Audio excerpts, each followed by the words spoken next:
Alright, we're going to continue on with lesson 3.2. Yesterday we solved by substitution, which requires you to get a letter alone first and then plug its equivalent into the other equation, making one variable and solving from there. Substitution is pretty handy to do if a letter is already alone, but a lot of times elimination is more efficient if a letter is not alone. Elimination works with the principle that if I have an equation like 2 plus 3 equals 5, and another one like 4 plus 7 equals 11, then I can add those two equations and get an equation. 2 plus 4 is 6, 3 plus 7 is 10, and 5 plus 11 is 16. You see, oh look, I still have an equation. 6 plus 10 is 16. So elimination uses that idea where you can add two equations and still end up with an equation. What we want to be able to do is make opposites so that one of the letters will cancel, like 2x and negative 2x. If I add those, they cancel, or negative 5y and positive 5y. So the goal is to make either the x is negative or the y is negative so that when we add, we'll have an equation in one variable. Example 1 is already ready to roll because the y's are opposite. You have a 3y and a negative 3y. So if you add straight down, you get 4x, y's cancel, equals 16. 5 plus 11 is 16. Divide over the 4 and you say x is 4. Now, we want to find y. Don't stop here. You've got to get the x and y to work for both. So take one of the equations, either one. I'll use the top one, and plug in x is 4. 2 times 4 is 8. Subtract over the 8. Divide by 3. And I get y is negative 1. So I think x is 4 and y is negative 1.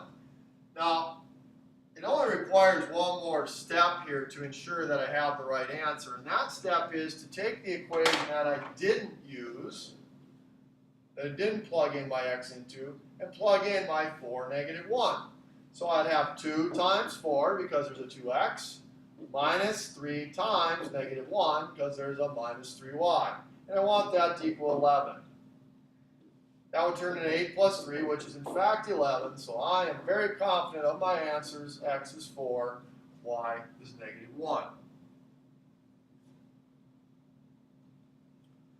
Example 2 doesn't have opposites. I've got 2x and 2x, and I've got 7y and negative y. There's two ways to handle this one that are real easy. One, you could multiply the entire bottom by 7, which would turn minus y into negative 7y. And then you could add. Quicker than that, you could simply switch the signs on either the top or bottom one. I'll do the bottom. I'll leave the top alone. Now if I add straight down, x's will cancel. I will get 8y, and I have to add on the right. I get negative 16.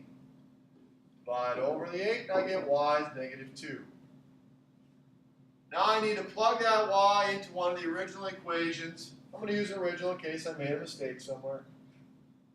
I'll use this one here. It's 2x minus y. Well, that'd be 2x minus negative 2, which will turn into 2x plus 2. Subtract the 2, you get 2x equals 2. I'm feeling that x is 1. I'm feeling x is 1, but I'm going to check that up top by plugging in x is 1 right here, so 2 times 1, which is 2. And y is negative 2 right here, so 7 times negative 2 is negative 14. And make sure that they do add up to negative 12. And they do, so good deal. X is 1 and y is negative 2.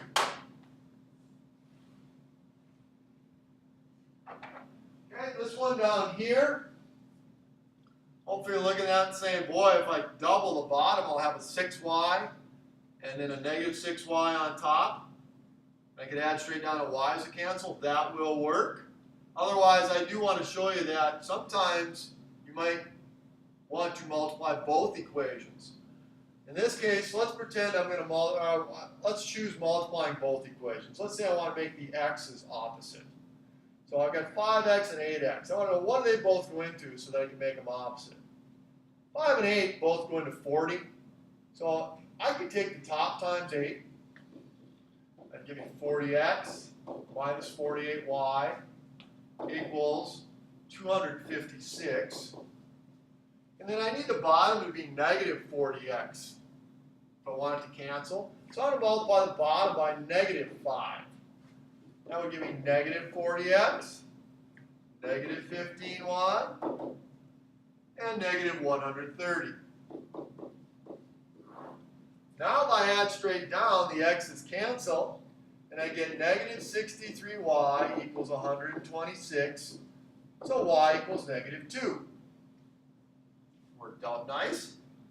Now I'm going to go back to an original equation. I'll use the 8x plus 3y equals 26, and I'll plug in negative 2. That would give me 8x plus negative 6 equals 26. 8x equals 32. X equals 4. Double check that up top by using the other equation. Let's make sure that 5 times 4 minus 6 times negative 2 is in fact 32. That'd be 20 plus 12, that is 32. Answers are x is 4, y is negative 2. Well, there are some special solutions, special systems, and they're the same systems that we dealt with graphing. With graphing, when we had lines that didn't cross, parallel lines, we put no solution. And when we had lines that overlapped or coincided, it's called coinciding lines when they overlap, we put infinitely many. Well, we got to know how that's going to look when we go to solve these systems without graphing. How it'll look is the x's and y's will cancel, and you'll be left with something like either 0 equals 0 or 0 equals 5. If you get a true statement, like 0 equals 0, you're going to put infinitely many. That means you basically have the same line written twice, they just were written in, they appeared to be different. When it's false, 0 equals negative 5, or equals positive 5, there I'd say no solution. That would be, if you went to graph those lines, they would be parallel. So let's solve example 1 here. This one looks all set for elimination. Looks like if I double the top, I would get 4x plus 6y equals 18, and leave the bottom. Then now I could add these and get 0 on the left because x's cancel and y's cancel, and 2 on the right. Well, 0 does not equal 2, so this is a no solution problem. If I were to graph these two lines, they would have the same slope, but different y-intercepts. They would be parallel. The second type of example here, I actually have y alone. So for this one, I would actually use substitution. I would replace that y with 4x minus 3.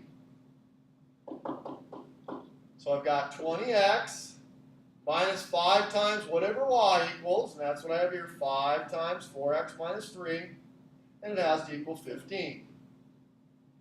So solving that, I would distribute, get negative 20x, positive 15. 20x's cancel, and I get 15 equals 15. Well, 15 does equal 15. So what I have up top is basically the same line. They're the same line. They coincide. So this would be infinitely many solutions. Whatever solutions work for the y equals 4x minus 3, those same solutions work for 20x minus 5y equals 15. All right, rather than